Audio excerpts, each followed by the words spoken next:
अस्सलामुअलैकुम वरहमतुल्लाहि वबरकातुहू।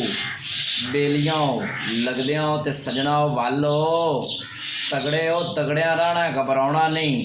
ते अज दी जिहड़ी गल है ना वो बड़ी मज़ेदार है ते उनदे विचों थानू इंशाअल्लाह ताला बड़ा सबक मिलसी। ते गल सारी सुननी है। गल शुरू करने है। गल इंज है कि किसी मुल्क दा एक बादशाह हुंदा है ते वो एक दिन अपने ना 3 वज़ीरां नूं बुलाइंदा है ते जनाब 3 वज़ीरां नूं बुला के ना ते हुक्म दिंदा है भी तुसी एक एक थैला पकड़ लो ते पकड़ के ए जिहड़ा बाग है ना इनू वड़ जाओ ते इनदे अंदर जाके ना चंगे चंगे फलां दा ना फल तरोड़ के ते ये थैले भर के लियाने ने।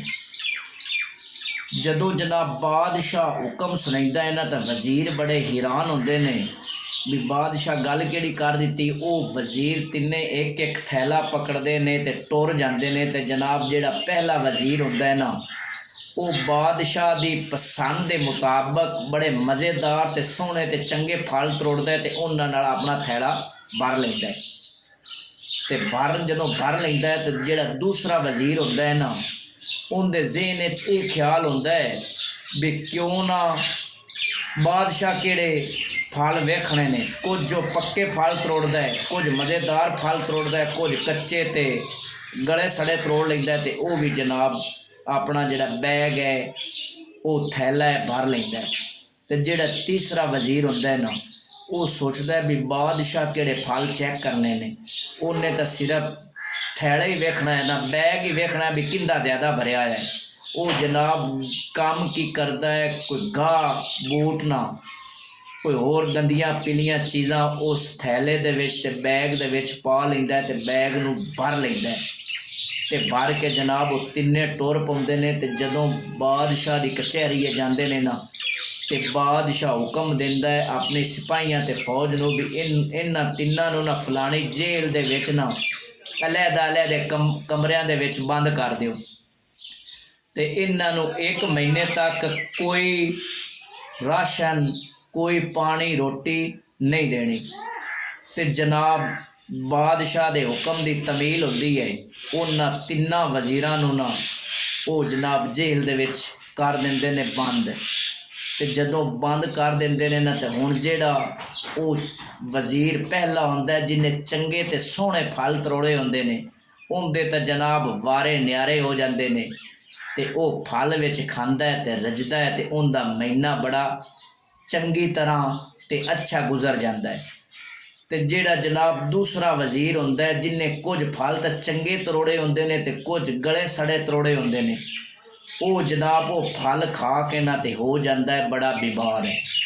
ते हुण तीसरे दी वारी आ गई। तीसरे ना की हुंदा है ते जिहड़ा जनाब तीसरा हुंदा है ना उन्हें फल तो तरोड़े को नहीं हुंदे, उन्हें गंदियां चीज़ां ते गाह बूट ना बैग भरिया हुंदा है।